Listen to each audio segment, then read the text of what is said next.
नमस्कार दोस्तों, welcome to our channel. मैं रोहित लाल। हम लोग नागपुरी भाषा व्याकरण पढ़ रहे हैं।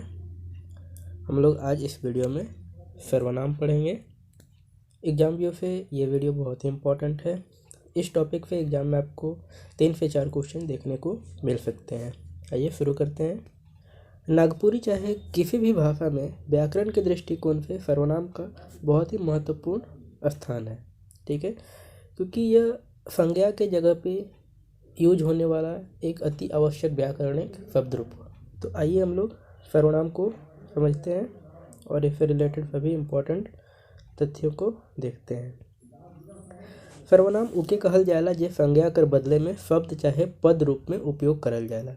सर्वनाम वो होता है जो संज्ञा के जगह पे उपयोग होता है। जैसे मोहन आम खा रहा है, तो मोहन के जगह पे आप यहाँ लिख सकते हैं वह आम खा रहा है। तो मोहन वह क्या है? सर्वनाम हुआ। संज्ञा के बाद व्याकरण में सर्वनाम का जगह आता है। गद्य शैली में सर्वनाम कर उपयोग जरूरी है जे व्याकरण नियम अनुसार होएला। मतलब ये हुआ कि कहानी ये सब में सर्वनाम का जो उपयोग है वो बहुत ही जरूरी है। ठीक है, वो व्याकरण के नियमानुसार होता है। गद्य साहित्य कर कोनो अनुच्छेद में घड़ी घड़ी संज्ञा के दोहरायक ना होवे, इकर से सर्वनाम कर उपयोग करल जाएला। मतलब ये हुआ कि किसी भी कहानी को लिखने संज्ञा का उपयोग बार बार नहीं होता है। ठीक है, उसके जगह पे हम लोग सर्वनाम का उपयोग करते हैं। जैसे हम लोग ये नहीं बोल सकते हैं कि मोहन आम खाता है, मोहन को आम बहुत अच्छा लगता है इसलिए मोहन आम खाता है। ऐसा नहीं बोल सकते हैं। मोहन आम खाता है क्योंकि उसको आम बहुत अच्छा लगता है। ठीक है, तो यहाँ मोहन के जगह पे हम लोग उसको यूज किए, तो उसको क्या हुआ? सर्वनाम के रूप में आया। ठीक है, सर्वनाम का उपयोग पद्य साहित्य में नी होवेला, सामान्यतः नी होवेला। तो पद्य साहित्य मतलब हुआ कि पोएट्री। ठीक है, तो सर्वनाम का जो उपयोग है वो सामान्यतः पद्य साहित्य में नहीं होता है। ठीक है, तो ये आप लोग ध्यान में रखिएगा, इससे क्वेश्चन आ सकता है। नागपुरी में 7 ठो सर्वनाम आहे, जेकर में 7वां सर्वनाम आदरसूचक सर्वनाम है। ये इम्पॉर्टेंट है, यहाँ पे क्वेश्चन आने का चांस बहुत ज़्यादा है। ठीक है, तो आप लोग ये अच्छे से ध्यान में रखिएगा कि नागपुरी भाषा में सर्वनाम कितने हैं? 7 है, 7 ठे सर्वनाम है, और जो 7वां सर्वनाम है वो आदरसूचक सर्वनाम है। ठीक है, इसी से क्वेश्चन ज़्यादातर एग्जाम में देखने को मिलता है। आइए हम लोग आगे देखते हैं। तो देखिए, नागपुरी भाषा में हेठे देवल सर्वनाम व्यवहार हो रहा है। हेठे मतलब यहाँ जो दिया हुआ सर्वनाम है ये व्यवहार होता है। तो हम लोग ये देखते हैं सर्वनाम कौन कौन से हैं। तो पूर्ववाचक सर्वनाम हुआ, निश्चयवाचक सर्वनाम हुआ, अनिश्चयवाचक सर्वनाम, निजवाचक, सवाल बोधक सर्वनाम, संबंध बोधक सर्वनाम और आदरसूचक सर्वनाम। तो आइए हम लोग एक एक करके सभी को समझते हैं। पहला है पूर्ववाचक सर्वनाम। व्यक्तिवाचक संज्ञा कर ठाव में उपयोग होवे वाला व्यक्तिवाचक संज्ञा कर ठाव में उपयोग होवे वाला सार्वजनिक पद एकर से जुड़ल होएला। इकर 3 उपभेद आहे। यहाँ ठाव का मतलब हुआ जगह। ठीक है, व्यक्तिवाचक संज्ञा के जगह पर उपयोग होने वाला सार्वजनिक पद इससे जुड़ा होता है। ठीक है, इसका 3 उपभेद है। उत्तम पूर्ववाचक सर्वनाम, बोले वाला चाहे लिखे वाला इस सर्वनाम कर उपयोग करेला। मतलब जो बोलने वाला या लिखने वाला इस सर्वनाम कर उपयोग करता है। जैसे मोए, मोर, मोके, हमरे मन, हमरे मने, हमरे फऊ, हमें। इसका सेकेंड उपभेद है मध्यम पूर्ववाचक सर्वनाम। बात सुनवैया वास्ते ई सर्वनाम कर उपयोग होवेला। तोए, तोर, तोके, तोहरे मन, तुहिन, ... मन। मन का मतलब यहाँ पे हुआ इत्यादि या इटिफी। इसका अगला उपभेद है अन्य पूर्ववाचक सर्वनाम। जेकर बारे में बात करल जाएला हुआ अन्य पूर्ववाचक सर्वनाम होवेला।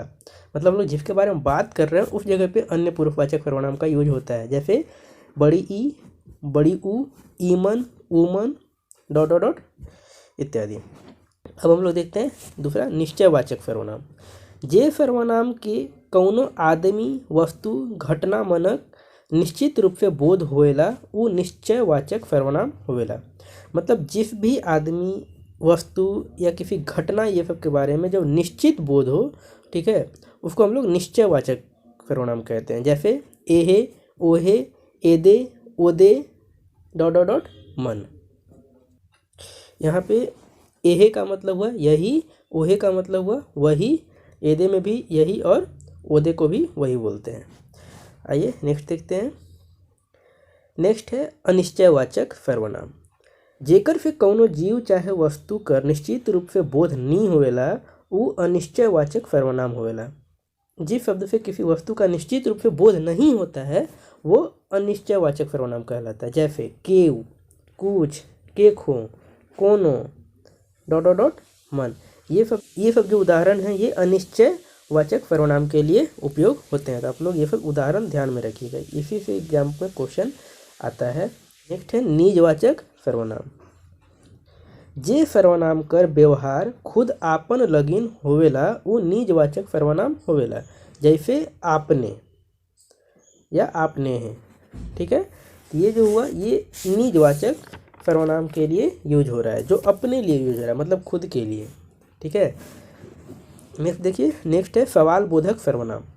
सवाल पूछे चाहे करे के लिए इस सर्वनामिक शब्द कर इस्तेमाल होवेला। मतलब सवाल पूछने और सवाल करने के लिए सवाल बोधक सर्वनाम का उपयोग होता है। इसे हम लोग प्रश्नवाचक सर्वनाम भी कहते हैं, ठीक है। इसका एग्जाम्पल देखिए, के, का, काहे, कैसन, कखन, कौन, काले, केकर, ठीक है। ये सब क्या हुआ, प्रश्नवाचक शब्द हैं। जैसे कौन, क्या, कब, कहाँ, ये सब जो हम लोग हिंदी में प्रश्नवाचक शब्द लिखते हैं वही ये सब नागपुरी में लिखे हुए हैं। नेक्स्ट है संबंध बोधक सर्वनाम। जब एक संज्ञा का संबंध दूसरे संज्ञा से बताइल जाएला तब हुआ संबंध बोधक सर्वनाम होवेला। जब एक संज्ञा का संबंध दूसरे संज्ञा के साथ बताया जाता है तो उस जगह पे संबंध बोधक सर्वनाम का इस्तेमाल करते हैं। जैसे जे से ते, जेके फेके तेके, जेकर फेकर तेकर। ये ध्यान रखना है कि ये जो जे से ते तीन शब्द है ये तीनों एक साथ रहेंगे, ठीक है। और जब हम कोई एग्जाम्पल देखेंगे, उदाहरण देखेंगे, तो उसमें कम से कम इनमें से दो शब्द का उपयोग होगा ही। जैसे जे आदमी रांची जात है से चल जाओ, ठीक है। इसमें क्या हुआ, जे आदमी रांची जात है, यहाँ जे भी आया, से चल जाओ, ठीक है। इसमें जे और से क्या हुआ, एक संज्ञा का संबंध दूसरे संज्ञा से बता रहा है। हैं जे के फे के तेके से लेकर, तो इसमें देखिए ये है कि ई किताब जेकर हे के फे के तक पहुँचाए दे। तो इसमें क्या हुआ, दो वर्ड आया, हे के और फे के। तो ये संज्ञा को दूसरे संज्ञा से संबंधित करता है। तो आप लोग एग्जाम के व्यू से ये अच्छे से ध्यान में रखिएगा, क्योंकि एग्जाम में पूछ सकता है कि इनमें से कौन संबंध बोधक सर्वनाम से रिलेटेड नहीं है, ठीक है, या इनमें से कौन कौन संबंध बोधक सर्वनाम कहल जाता है। तो ये सब आपको ध्यान में होना चाहिए, ये डायरेक्ट एग्जाम में आएगा और ये जब भी होगा तो 3-3 के ही ग्रुप में होगा, ठीक है। ये आप लोग ध्यान में रखिएगा। लेकिन अगर हम जब कोई वाक्य बनाते हैं तो उसमें कम से कम इसमें से दो आना ही चाहिए, इसमें किसी में से दो का उपयोग होना ही चाहिए, तभी वो एक संज्ञा को दूसरे संज्ञा में संबंध दिखा पाएगा। आइए नेक्स्ट देखते हैं। नेक्स्ट है आदर सूचक सर्वनाम। ये बहुत इंपॉर्टेंट है एग्जाम व्यू से। नागपुरी समाज शास्त्र में एक दूसर के आदर देवक ले आदर सूचक सर्वनाम कर इस्तेमाल करल जाएला। जैसे रौरे, अपने, तोहरे, ये सब क्या है, तो ये सब आदर सूचक शब्द हैं। यहाँ रौरे का जो इस्तेमाल होता है वो आदर देने के लिए होता है, ठीक है। जिसमें अपने से छोटे या अपने हम उम्र या अनजान आदमी को जब आदर देकर संबोधित करते हैं तो उसके लिए नागपुरी में रौरे शब्द का इस्तेमाल किया जाता है। जैसे रौरे आवल जाए। नेक्स्ट है अपने शब्द। तो अपने शब्द का उपयोग समाज के प्रतिष्ठित वर्ग ले करल जाएला।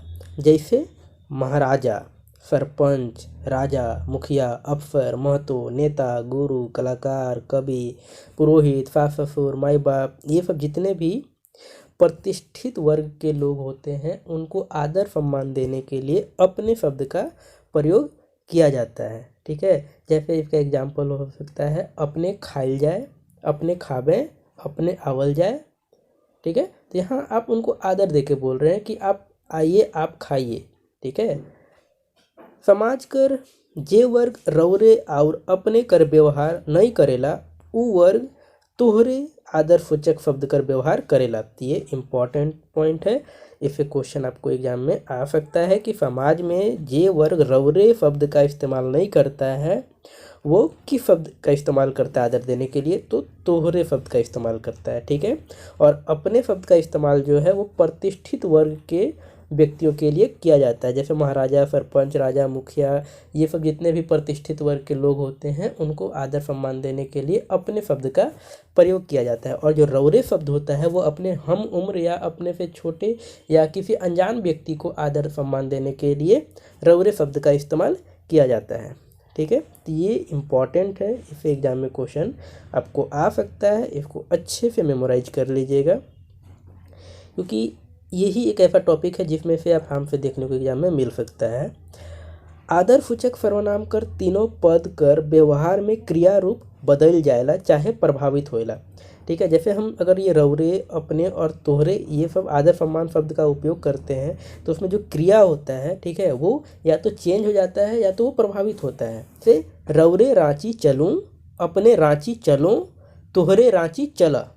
ठीक है। तो यहाँ 3 अलग अलग वाक्य लिए हैं। रौरे रांची चलूँ, रौरे था तो चलूँ हो गया। अपने रांची चलो, अपने था तो चलो हो गया। तोहरे रांची चला, तोहरे के साथ चला। तो इस तरह से आदर्शसूचक सर्वनाम का जो तीनों शब्द है उसमें क्रिया बदल जाता है चाहे प्रभावित होता है। ठीक है। जैसे यहाँ एग्जाम्पल में हम लोग अभी देखें। आई होप कि आपको ये वीडियो पसंद आया होगा। अगर आपने अभी तक चैनल को सब्सक्राइब नहीं किया है तो प्लीज़ चैनल को सब्सक्राइब कीजिए, और अगर आपको वीडियो पसंद आया तो लाइक कीजिए और अपने दोस्तों के साथ शेयर कीजिए ताकि उनको भी इसका लाभ मिल सके। थैंक यू, धन्यवाद।